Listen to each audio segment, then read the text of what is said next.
Welcome to another episode of Sparkcast. This is your host. All right, let me try that William again. Shatner? The All right, this is your host Sean, and Charlie. And Thomas. this is our show called Sparkcast. Sparkcast. We got to get that right some days, guys. Today we have season 2, episode 5, 4, 3, 2. I don't remember what it was called. Season 2, episode 5. Traitor.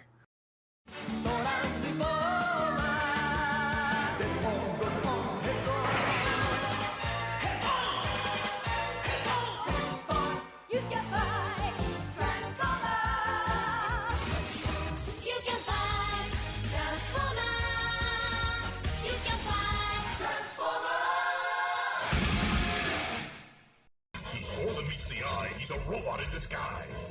I watched the Japanese episode of this, and it's like the 11th episode. So it's weird because I wonder if that means it aired before the US version, because a few episodes did do that. And the weirdest thing is the Insecticons have deep voices in the Japanese version for this episode. And I don't think they did for the original Insecticons episode. It's just weird hearing their voices very deep when they're really high pitched in the American version. Obviously, they got some electronic edits to them, but it was just weird to hear that. Otherwise, I didn't hear anything. And Thomas, I know this is going to disappoint you immensely, but there is no Generation 2 episode of this, so kids in the 90s did not get to see this upon its re-airing a decade later. I mean, are you assuming my disappointment is the fact that they get off scot-free and I have to suffer through a Cliff Jumper episode? Sarcasm not appreciated. There are actually two writers for this show, George Hampton and Mike Moore. This was the only episode they wrote for the Transformers. Michael Moore and George Hampton, they always seem to write together on their episodes. They have 7 credits only in all of IMDb. It had him with the Get Along Gang, doing 12 episodes, Down to Earth, which was a live-action show. They did 65 out of the 79 Dennis the Menace episodes, so that seemed to be their main project. And then 1 episode each of Police Academy, Peter Pan and the Pirates. They did 2 of those, and 3 of Thundercats. And then that's it. That's their entire history, except for George Hampton also wrote the Heathcliff movie. That's a weird career. I mean, I wonder if they did anything else on the side. I mean, that spans a good amount of years, Which but Heathcliff movie? The newest Heathcliff movie? When you Wasn't there say like newest, do you mean like the 80s and not the early 80s and not the late 80s? I think they had one that was literally like live action or something recently. And No, I think they brought him back as a remember- CG series, didn't they? Like they do everyone. it seems like there's something fairly recent with Heathcliff. Or to Yeah. come, maybe. Okay, so Yeah, I maybe don't not. remember. I think I grew up with the second Heathcliff. I think the first one was like the year before I was born, so I never really saw that one. The Heathcliff that I knew had a hot girlfriend in like those 80s aerobics clothes. Yes, and they always like hung out at the trash yard with their friends. Yeah. Even though Heathcliff actually like lived in a house, I think, or did he? Or was he on the street? Yeah, it seems Maybe like he street had rat. a home, but they kind of just lived, they hung out around the dumpster, like old tires and stuff. Me, Grimlock, no like you. What happens in this episode, Thomas? How do you want to summarize it? Oh, yeah. You- Let's you let want me Thomas to- do this. Take the honors. Do the honors, Thomas. Summarize it in 30 seconds. all right, let me go redo the summary in my head because I was going to start off with something else, but I believe we do not get explicit on this podcast, so I'm not going to say some stuff about Cliff Jumper. So this is another episode where just the run-of-the-mill scientist just solves the world's energy crisis again. It's like it's the easiest problem in the world. And then, the Decepticons have to show up because they're Decepticons and they take the energy. Was Mirage around at the time? I don't think he was. it all leads to a confrontation between Mirage and Cliffjumper, and Cliffjumper accusing Mirage of purposely allowing the Decepticons to get away with their plans and stuff like that. Basically, Cliffjumper gets all up in Mirage's face like, "You're a traitor! Oh, you did this, traitor!" And even Optimus doesn't want to take his shit. No, none of that. He's actually very stern with Cliffjumper, like 2 or 3 times. If I could just remember what he actually says. "There, in the valley, where Mirage found nothing." And I'm like, Yeah. "Geez, Cliffjumper." And then as soon as they go off, he's like, "Try and remember which side you're on, Mirage." And Optimus is just like, "Keep your mind on the Decepticons, Cliffjumper," because he's not And he's happy. like, "That's what I'm doing." Yeah. God. What a jerk. Oh man. Yeah, my wife like wasn't even paying attention to this while trying to eat, and she like came in less than a minute after it started, and she's like, "God, what is wrong with Cliffjumper?" Yeah, that was just like, I don't know. What was it like? The first accusation, he's like, "That will do, Cliffjumper. We don't want bad feelings."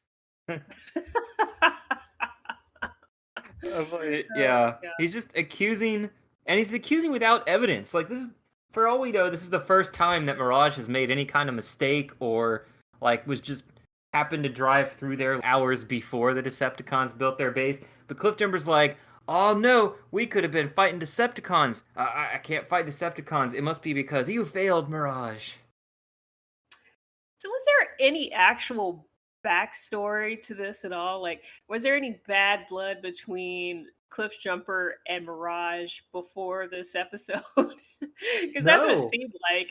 You just threw him under the bus and like rolled over him and backed up and rolled over him again.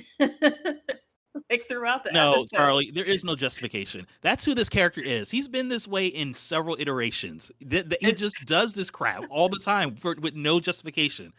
And nobody references old episodes. Like, the entire reason the Decepticons aren't on Cybertron right now is because of Mirage. In the very first 3-parter, the Decepticons shoot up into space, and Optimus is like, "We failed." And the only reason they succeed is because Mirage was invisible and stole aboard the ship and caused the Decepticons to shoot everything and blow up the ship. And so Mirage basically saves the day, but none of that's brought up. There's no continuity. Instead, it's just like, "Mirage, what did you do?" I'm like, "Geez."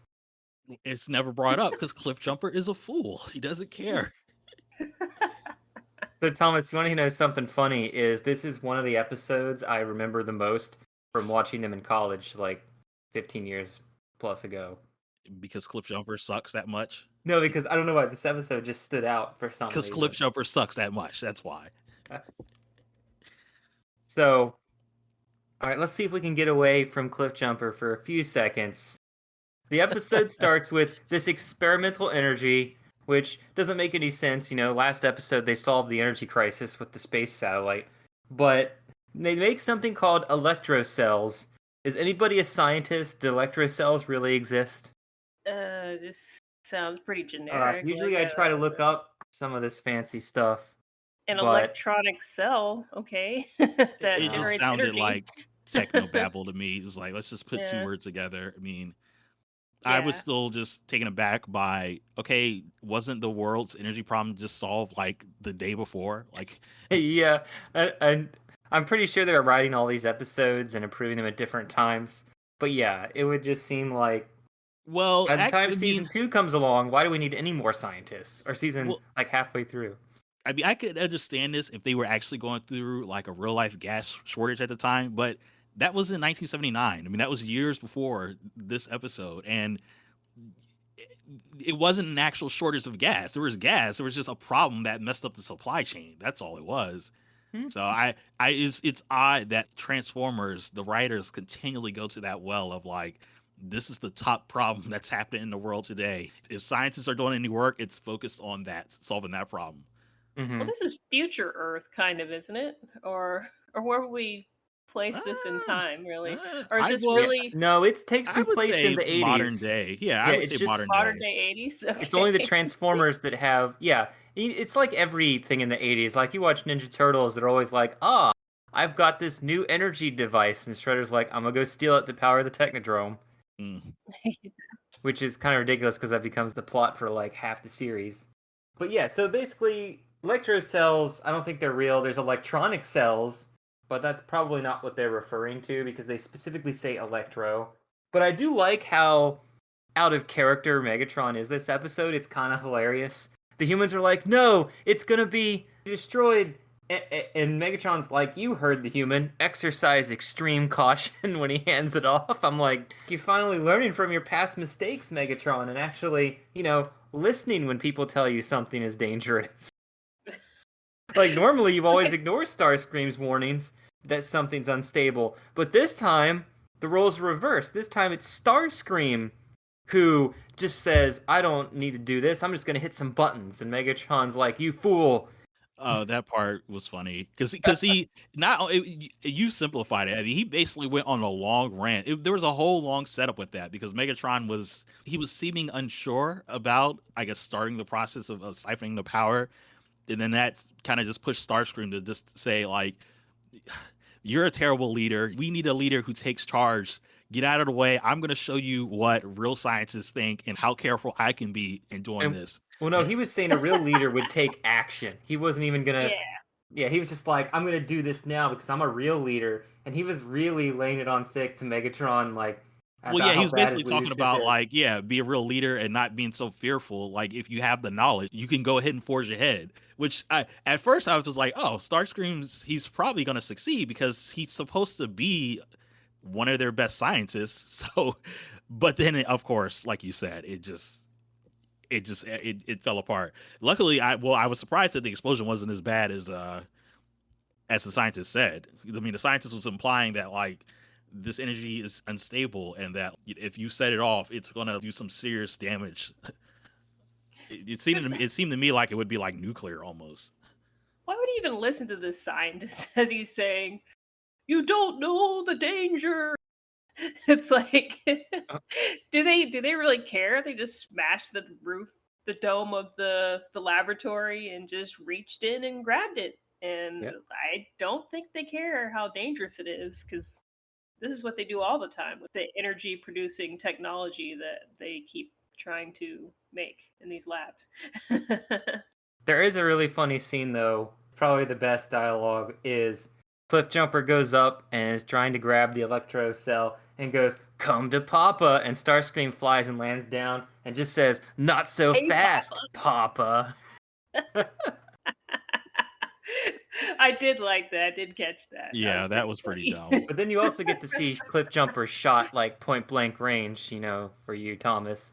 Yeah, But then he yeah. does turn into a car and ram him by distracting him because, for some reason, he distracts him by pretending that Optimus is behind him and talking to Optimus who's not there. And Starscream just freaks out like, "Optimus, where? Oh my god, I can't fight this guy." Oh, come on, what bad guy does that? It was like, oh my god, Optimus Prime, where is he? Where? I'm gonna pee my pants. It's even more hilarious because in the last two episodes, this has happened twice before, and Starscream was like, "Ha, I'm not gonna fall for that," and he gets shot. And then the two episodes ago, he's like, "Ha, I'm not gonna fall for that," and he gets kicked. It's like this time he actually believes it, and it's not true. Did it happen to Starscream both times? I thought it was another Three somebody else. times. 3 times. Yeah, I definitely remember that happening in one of the previous 2 episodes. It was hilarious, the look of terror. But I did like the little mini fights too, because you get to see them fight for a while. You get to see Mirage and Soundwave fighting for a while. It's like a smaller episode where you get to see a lot of the people fighting one-on-one for a little bit, even though the Insecticons come into it. Another great line is Optimus is just like, "Return the Electro cells. They aren't yours." And Megatron's just like, "They are in my possession, so they are mine." Yeah, that was stupid. A little smart mouth, yeah. So many good quotes in this one. I just also like just belligerent Optimus Prime not wanting to take any of Cliffjumper's crap. He's like, Yeah, "What have I I mean, told you about accusations without proof?" Or even before that, he's like, "I'm going to trust Mirage at his word until you have some evidence." Yeah, it was basically like 3 different occasions Optimus had to just, like, get on Cliffjumper. I mean, even after the first confrontation, they were out in the middle of a fight, essentially, and Cliffjumper was still, like, mouthing off. Optimus just had to just tell him to just shut up. Yeah, because when it begins, the whole fight we've just been talking about the last minute, it's basically just Optimus, Mirage, Cliffjumper, and somebody, and they all go there. The dialogue we mentioned about it being the place Mirage was previously and he didn't spot, I guess. And then they have that fight and go back to base, and that's when Cliffjumper starts bad mouthing again, even though he's injured. Mirage is freaking injured, and he's still accusing him and bad mouthing him. Oh yeah, that was pretty funny. But for some reason, it gets to Mirage. He's like, "Oh man, they're gonna think I'm a traitor or bad at my job. I got to go prove myself." So listening to Cliffjumper, like it actually starts affecting Mirage.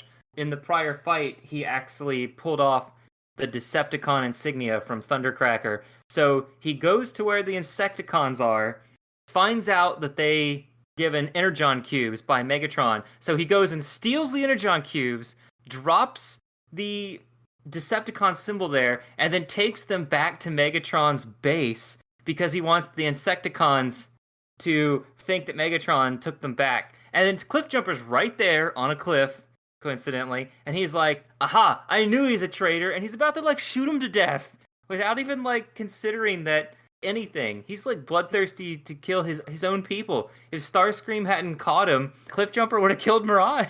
Yep. And it sucks because his plan is actually pretty good because it gets the Insecticons to start fighting, and it's all Cliffjumper's fault that his plan doesn't go right. But of course, the plan's only happening because Cliffjumper egged him on in the first place. Bloodthirsty. Just ruin everything. Yeah, because then they leave Mirage behind. I'm like, I think. Or no, Cliffjumper leaves Mirage behind because he's probably like, he's a Decepticon. And then he gets mind controlled. We see for the first time the Cerebro shells that the Insecticon uses that can mind control people. I thought they drilled a freaking hole in his head, but that's just because they color it black in some instances. But when you see it in other areas, it actually is a double circle. Like it's like a little electronic sheath that's on top of your head. It looked like it was going in, and like I mean, I could feel. I mean, I could see how it could be something that was drilled and placed in, but it's so big that part of it is beneath the surface and part of it's on top. Well, Ratchet just peels it off like a sticker. Oh, okay, all right. So, and Yeah. you see the There's those frontal things again that they were just so easy to get at. and then in that instance, Mirage is just mind controlled. But what's funny is he tells them the truth of what he's doing when Cliffjumper comes there. Because at first he's like, Mirage was helping his friends, and I'm just like, ugh, Cliffjumper. And then they finally all get there. Optimus thinks that everyone's gone because Mirage's plan worked. But bam, they show up and start shooting everybody. Sorry, I'm going a little off track, but beforehand, the Insecticons and the Decepticons were actually fighting for a good while until they accidentally hit Invisible Mirage and he got out of invisibility. And then they realized they had been tricked and came to make peace so they could team up against the Autobots and surprise them. And that's when, during that fight, Ratchet is like, "Oh, he's mind controlled," and then you see Cliffjumper make the biggest "oh shit, I effed up" face. But that made it seem. I really hated that they stuck the mind control thing on Mirage at the end because I'm like, that made it seem like he was crazy the whole time and he was acting out of character when really that was the only time when he was actually doing something wrong. The rest of the time he was totally innocent, and Cliffjumper was just mowing him down, just And that's what I did. That's what rolling like all I don't over. understand. Cliffjumper, he never knows in this episode when he was mind controlled. Was it when he left him behind? Was it like since the beginning? Or was it because he didn't find their base from the beginning of the episode because he was mind controlled from the very beginning? Like he's never explained how it happened, or it's it's your fault that Mirage got mind controlled in the first place.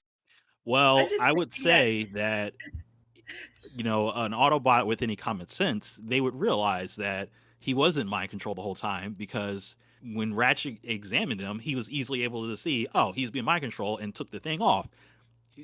Mirage was worked on earlier in the episode, and they didn't notice anything then. Oh, They yeah. would have noticed something then. So he was fine. There wasn't anything fishy going on. But I think Cliff Jumper, he couldn't put that together. He's a dummy. I think in Optimus's mind, he probably thinks that, you know, Cliff Jumper shouldn't have been jumping to conclusions, but Mirage was definitely under mind control the whole time. There was another line that I think I just have to write them all down. After the first battle at the beginning, Cliff Jumper's like, I'm gonna go scout out. Oh, because the Autobots do the first time they have ever retreated from battle, isn't it? I don't They know if actually it's the first retreat. time, but it doesn't happen often. Yeah, because they retreat because they're like, oh crap, we're gonna accidentally, shoot this thing and it can explode, and the human scientists have said it could take off half the planet. I mean, I don't know why you'd be working on energy that does that anyway, but Yeah, but it's I definitely the first wonder. time that we've heard Optimus say that, like, as they're retreating, he's like, "We'll be back, Megatron," like he's the villain or something. yeah, that's what I wrote down as a note too. And I like that when he goes to scout out, Cliff Jumper's like, you can depend on me, Optimus, stressing the me. Because even though he told him not to accuse him, he's still accusing him passive-aggressively. I'm just like, oh, Cliff Jumper. Yeah, that was pretty terrible. And then even after all this was settled, they're back at base. Cliff Jumper it's explained to him clear as day what happened, Mhm. and he still couldn't even bring himself to apologize for what he did. I He was was so about to kill anticipating him, that. and he wouldn't apologize for wanting to murder an Autobot who was innocent. Well, remember, nobody saw that. He was by himself up on the cliff, so he So only what? has to... So if he has any good character, he would just do it himself. Like, well, I'm not going to apologize. I'm going to keep it Oh, a secret God. that I wanted to murder this guy. That was the absolute best scene at the end. He was like, Mirage, I got something to say to you, or something like that. And you're just waiting for it. You're like, yes, you are. And he just like jumps in his lap and he's like, oh, I must have a hole in my head too. Like he's Like, just like oh my making a God. joke, and he's like, is he one of those type of guys that can't even apologize? He just has to start joking, and then you're supposed to just know intuitively that he's sorry. He just can't bring himself to say it. And I guess I was Mirage just- forgives him because then they start play fighting and rolling around the base. It was so weird. I didn't like it. 'Cause I don't like yeah. that relationship with this teammate. They really ought to put him in the cave with the Dinobots. He's abusive, and what would you call him? He's a bad teammate. Yeah. But even in the second battle, I wrote that Cliff Jumper twice shoots Starscream and rams him, which I thought was pretty funny. But then he leaves Mirage behind. I'm like, oh. It was even just Starscream, and you run away. But the funniest thing is, Mirage, he's like, what are you shooting at? And Starscream's like, an Autobot spy. And Megatron says, well, obviously you missed. But then Starscream's like, I won't miss this one, turns around and sees Mirage, even though he was looking 180 degrees in the opposite direction of where Mirage was. I was like, so I don't even know how he spotted him in the first place. Radar, Autobot, or Transformer radar. And I just thought, God, Mirage is really powerful. Like, he takes out Thundercracker and Skywarp with one rocket launcher each. It's just like the Insecticons take him over, and it's just boom, Thundercracker's on the ground. Boom, Skywarp's on the ground. I was like, gee. I mean, Cliff that's Jumper a big should missile. not be I mean, messing with this guy. that's like his I'm not messing around weapon. I mean, that missile is almost half as tall as he is. Yeah. Oh, and did you like how Logic was trying to be introduced into Cliff Jumper? He's like, I saw Mirage taking Energon cubes to the Decepticons. And Ratchet's just like, well, where did he get those? And Cliff Jumper's like, whatever, it doesn't matter. He's guilty. Let's put him out of commission. I'm like, whoa. I mean, he missed his chance not being able to assassinate him, so he still wants to murder him. But I do like how when the Insecticons were done fighting, after Megatron tries to get him to use logic, the Insecticon Bombshell's just like, you need us to destroy the Autobots. You wouldn't betray us now. I mean, maybe in the future when they're all dead, but never now. All right, peacetime. Those Decepticons, they're actually pretty smart. Like, they know how to play the game for sure. Oh, the funniest thing was at the very end, you see 3 reflectors that get to show up just to blow up. Did you guys notice that? Oh, I no, I didn't. remember him being in an episode because it always just, I don't know, Reflector, he's never around until he's just around for like a shot or two. Because he never, he never really engages. Like, he never really has lines or anything like that. I still swear that one of them never came back from Cybertron. He went on the space bridge and wasn't able to come back after it blew up. Oh, so But you know what? They actually named him a 4th character in the TF Wiki instead of being one of those guys.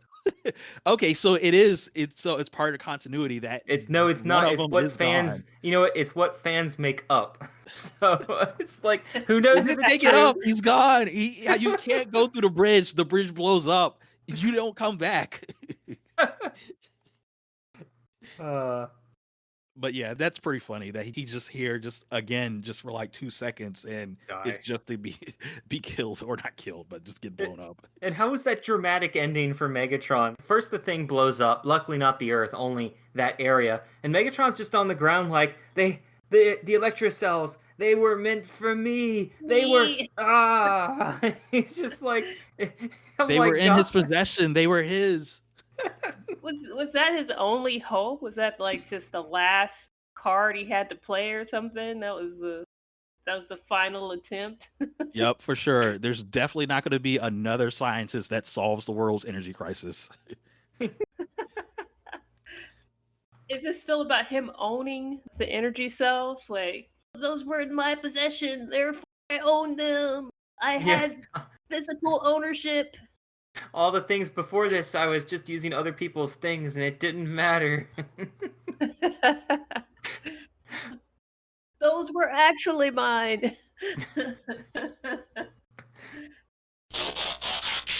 Let's talk about some animation errors.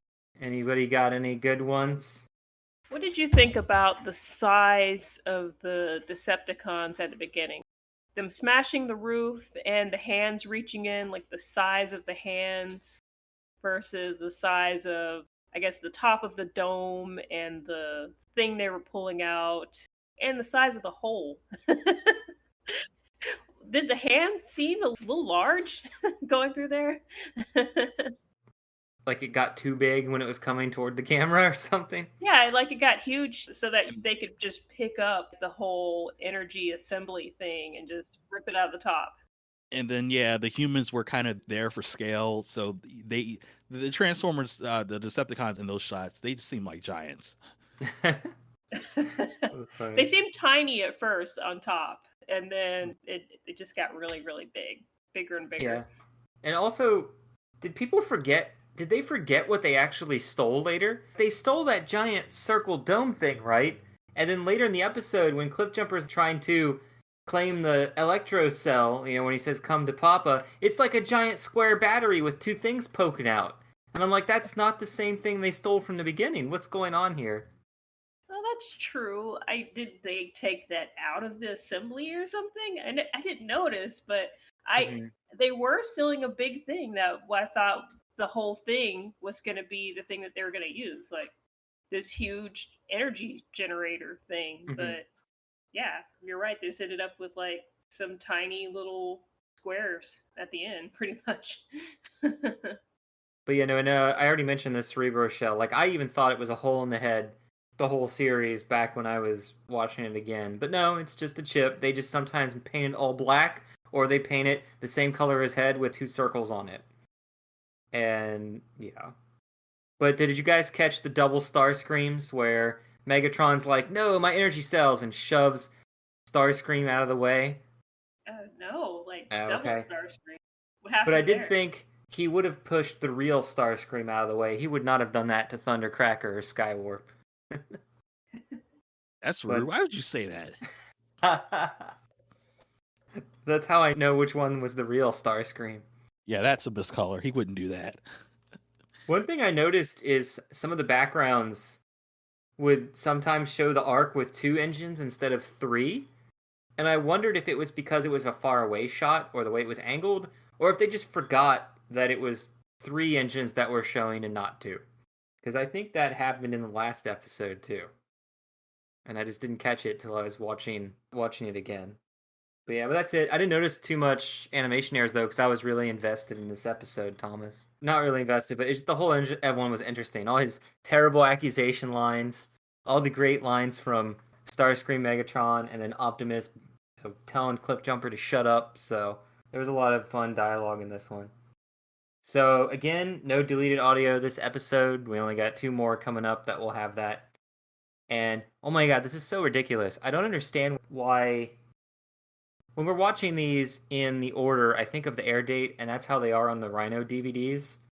But when I watch them on the Shout Factory DVDs later, they're in a random order all over the place. Season 2, Disc 1 has 2 of these episodes, but it's like the first and the third or something. Then Disc 2 has one of the episodes. Then I have to go to Season 2, Part like 2 disc 1 or something to watch the next one, even though that's like 30 episodes in the future. I was like, what order are these in? Like That's they're awful. yeah, like That's Saturday morning order. Like you just get a random episode. I mean, generally the Shout Factory DVDs are much better in terms of quality for the audio and the visual, but I don't understand the order that they made them in. No retcons. So, Hey, boys, we're gonna be movie stars! who do you think is the main character of this episode? Is it Cliffjumper? Is it Mirage? Or is it both of them? Starscream. He got the monologue. He had a character development where he knew he was wrong and then just was subservient to Megatron the rest of the episode, right? It's definitely Mirage. You think it's Mirage? And rightfully so, because he hasn't had any kind of focus in like several episodes. Yeah, like the last time we saw him was like the very third episode where they establish him just so that, because I remember in that episode they were showing that he really wants to go back to Cybertron. He doesn't like being on Earth, and he could have joined the Decepticons to go to Earth or just ridden with them, but no, he's like, nope, I gotta do the right thing and sabotage this ship and stop them all from going to Cybertron. In this episode, he's like, I gotta prove myself, get them to fight each other so I can do something cool, and Optimus will be proud of me. You know, that's not what he says. He just goes and does it. He doesn't have any internal monologue or anything like that. You just have to wonder why he's doing it from watching his actions. But you know it's because Cliffjumper's being a dick to him, so he's trying to prove himself. You sure this episode wasn't about how Cliffjumper and Mirage got to be so tight? This isn't their bonding episode where after this you're going to be partners and buddies ever after. And then like Cliffjumper will always be defending everything Mirage does. Like, hey, Mirage went on patrol, but I know he did the right thing. Instead of the Decepticons were where Mirage was patrolling yesterday. Something's obviously wrong here. Not a chance. Not a chance. There's no way he would learn his lesson this time and not the other times. He'll never learn his lesson. How come you don't think Cliffjumper is the main character? Because he realized at the end of the episode that he should not have been accusing his coworker / friend. How do you know that? He was wrong. So he learned. That. He learned a lesson, right? He did not learn his lesson. Yes, he learned a lesson, if you call it that. He softened a little, I guess. Now he's. Are we going to see him change these next few episodes? I don't know. Nope.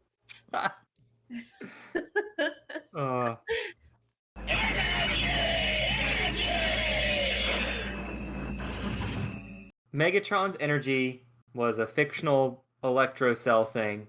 I know there are electronic cells, but that's not the same thing. And there are electro cells, but those are for like cell phones, so those didn't exist yet at the time. Don't tell me what to do. I'm not like the others. I do what I want when I want. But let's go on to Starscream's blunders and other stupid moments. I'm sure every Cliffjumper moment, every Cliffjumper accusation was my first one.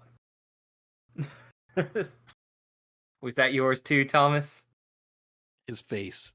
The moment his face appeared was a stupid moment for me. You just want to punch it. Is that it? Yep. Well, Starscream's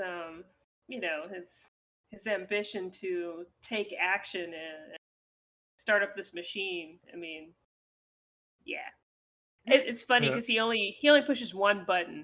He's like, yeah, a real leader would just start this thing right now. He like goes and pushes a button, just one button, and then it starts going. Like, Yeah. I guess he knows which one is the on button. And how did Megatron know it was going to explode? He says, "Look again," but nothing has changed, and then it just explodes 5 seconds later. It's like he knew. But the what one stupid mode I have is for the humans. They're like, "Quick, our giant electro cell's being taken. Jump on it." What are you guys doing? And it accomplishes nothing. They just fall like, I don't know, 3 stories from it because they're Yeah, stupid. and they didn't look like they got hurt. That was pretty. They're pretty hardcore, like that. Dr. Hardigan. She was pretty hardcore. I already mentioned about why make this power source that could blow up half the planet. This is a stupid idea. You should have been like, this is too theoretical. When you did the theoretics and realized that it could blow up half the planet, you should have just stopped there and filed it away. Oh, I like what is it? Cliffjumper's like, where is Mirage? He's so obsessed with killing him after they've been betrayed by him when he's mind controlled. He's like, I gotta take him out, and he goes over and just starts like throwing him and trying to shoot him, and I'm like, Jesus, Cliffjumper. I mean, I know at this point he's mind controlled, but still, he's so obsessed. I mean, the episode should have been called Obsession because he's so obsessed with the idea of somebody being a traitor. Oh no, wait, hold on. What I meant is he goes, "Where is Mirage?" from the cliff.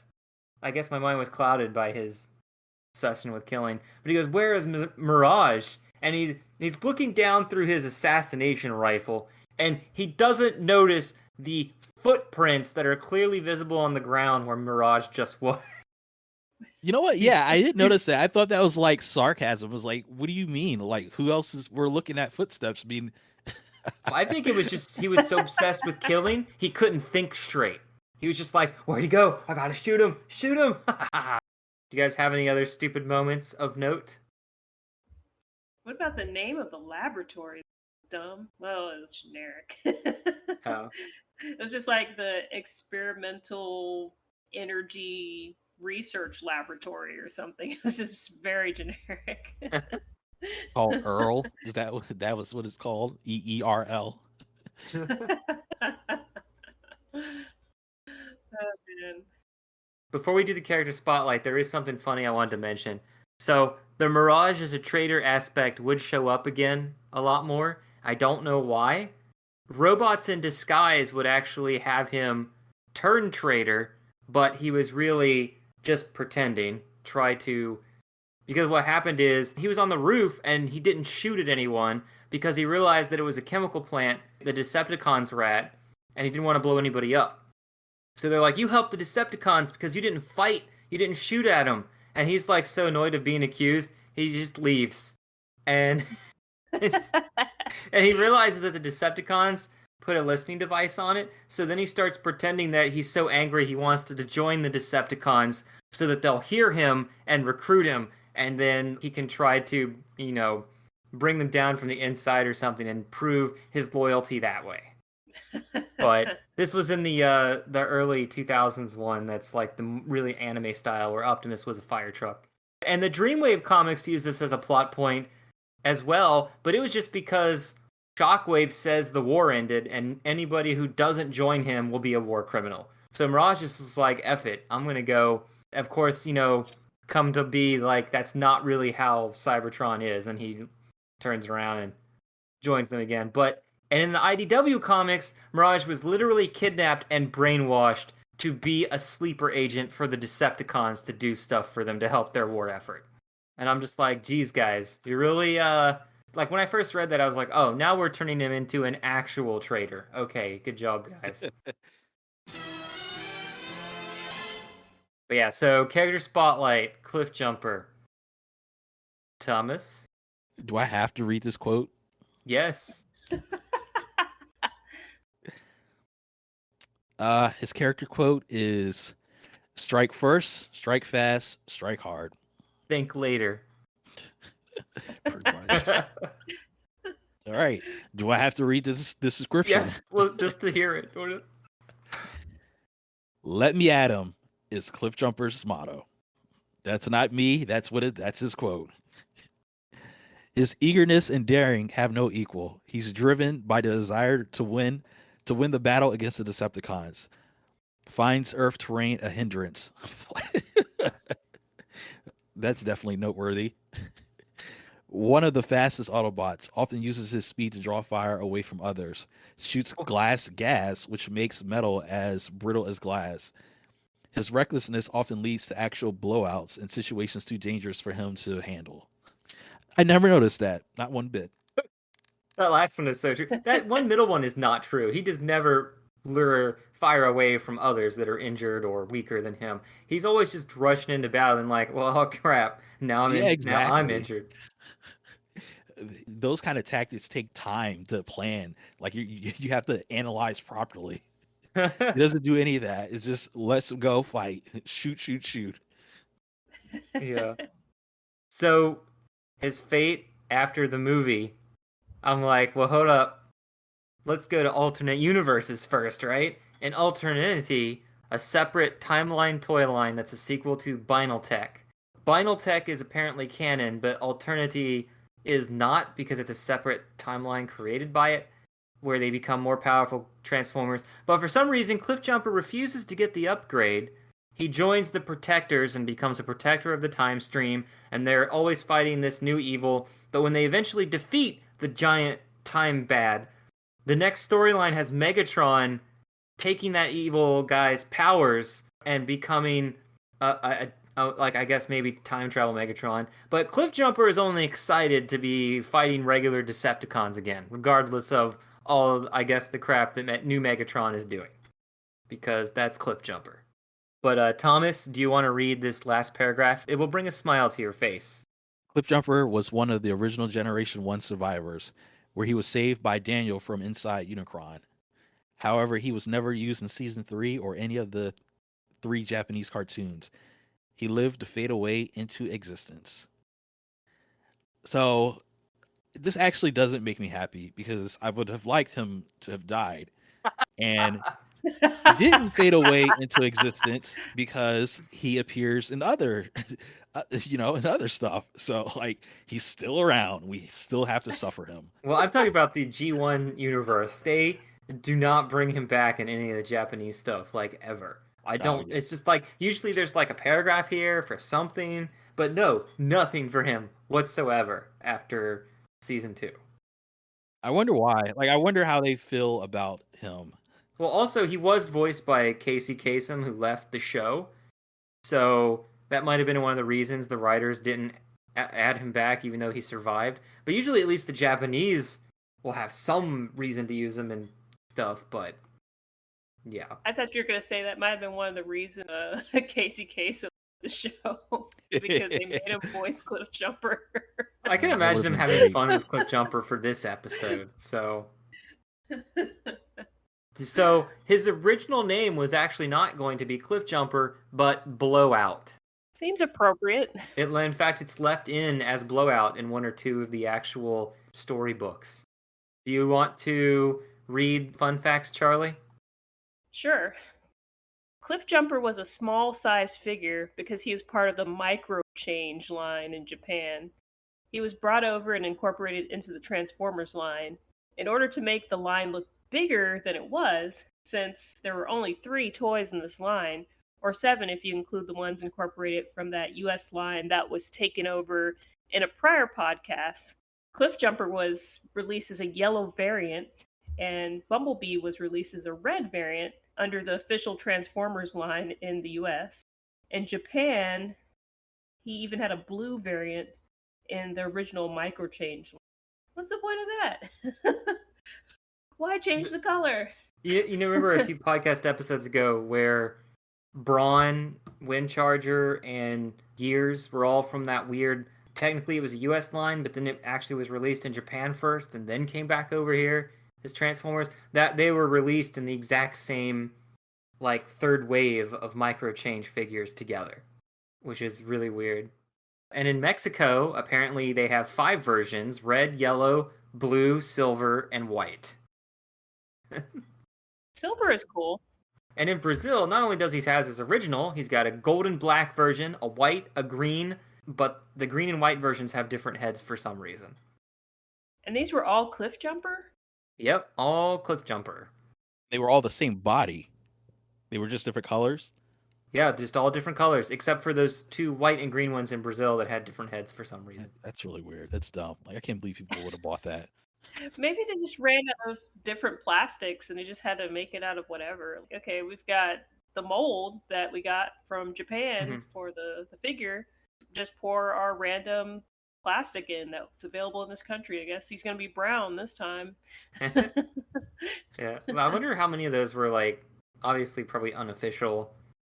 In 1985, Cliff Jumper was released as a soft rubber figure with candies in a line called Transformers Milk Caramel, where he was available as red, white, blue, sky blue, yellow, green, and orange. Wow, that's a lot of colors. And it was just like, well, the figure itself isn't candy. It just came with a figure and candy, 2 separate things together. So you could eat one and play with the other, I guess. Soft rubber. I'm trying to think. I guess that was more like a eraser or something. Was Yeah, he a eraser? and they're just like one solid color, nothing else. In the manga, Cliff Jumper captures a transformed Rumble and Ravage and unspools their tape. So he tortures them. I would have liked to see that. Ripping the tape out of Ravage cassette. just bloodthirsty, just blood. You could just have just a POW, just put him in the cage and lock him up, or get some useful information out of him. No, I'm just gonna unspool your tape, just your insides, just all over the ground. Take that, video breath. That was an epithet in this episode, video breath. But yeah, I kind of thought of the smell of VHS tapes. In Italy, his name was changed to Cricket. I assume because of the way crickets jump with their legs. In Russia, his name translates to rock climber. And in China, the straight translation of his name is flying across a mountain. That is very Chinese. Unfortunately, Cliff Jumper has only been killed once in the cartoons and once in live-action movies. He survived the animated movie, unlike most Autobots. He was first killed in the Prime animated series. Great series. That's another one of its selling points. And later in the Bumblebee movie. Also a pretty good movie. Technically, he dies. Bumblebee. I mean, I didn't put 2 and 2 together. I mean, I happen to like Transformers Prime and Bumblebee movie. I'm just saying it's kind of a coincidence. Yeah. Technically, he dies 3 times in Prime, as he's killed twice as zombie Cliff Jumper. Cliff Jumper is now one of the main characters in the IDW 2019 Transformers reboot. Is he a hologram this time? Then you can't kill him. I saw that he is one of the main ones now, and I'm just like, oh, okay. Apparently all the Americans are the ones that remember Cliff Jumper for the comics, but nobody ever wants to put him in the new animated series or in any Japanese figures lines. I mean, you can't be having that kind of character in front of kids, giving them bad ideas. Yeah, does that make you not want to read IDW's reboot now because he's going to show up a lot? Is he going to show up a lot to be killed?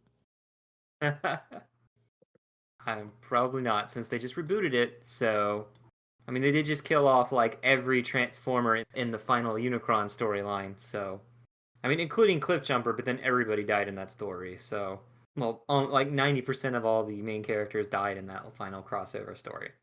But it's kind of annoying. I wish it had an epilogue, but it just kind of ends after the Unicron story and the universe is over. Time for the reboot. I think they should create a Transformers chapter that has Bumblebee, Gears, and Cliff Jumper as the main characters. And that's it. Like they're marooned on an island and they have to get off. And if you have to put Huffer in there, I think Bumblebee would go crazy and he would kill them all. Like you would find him years later and he's like, I had to do it. I had to do it. Hound would have to go there too, because Hound basically has a little bit of cliff jumper in him too. But yeah, Hound? Bumblebee, Oh yeah. all of those guys would drive Bumblebee insane. Any other final thoughts on Cliff Jumper or this episode? No, I don't. Not much else for me. All right. I'm glad So to Guess have we can made it leave him to through. rest. I Yep. don't know about these scientists though. What is up with the creating of dangerous energy sources? It just makes me wonder if the small hadron collider, they're like getting ready to fire it up, and they're like, "Hey, are all the doors locked? We got to be really careful because this thing could possibly blow up the Earth." And I mean, if somebody breaks in, then they could blow up the energy source and detonate it. But yeah, luckily it never happens. Like they just silently almost kill us, and it's all okay because it's in this for the sake of energy research. So Yeah. We'll see what other kind of dangerous, unstable energies get created in the rest of season 2. And Cliff Jumper, I think, is still there, but I don't think he's going to be as prominent. This was his, his swan song episode, I guess. Because after this, you got to start focusing on all those new characters, unless it's Optimus, because he still gets the spotlight, him and Megatron. But anyway, thanks for listening to this episode of Sparkcast. This is Sean. Charlie. Thomas, Good night. see you. Sparkcast.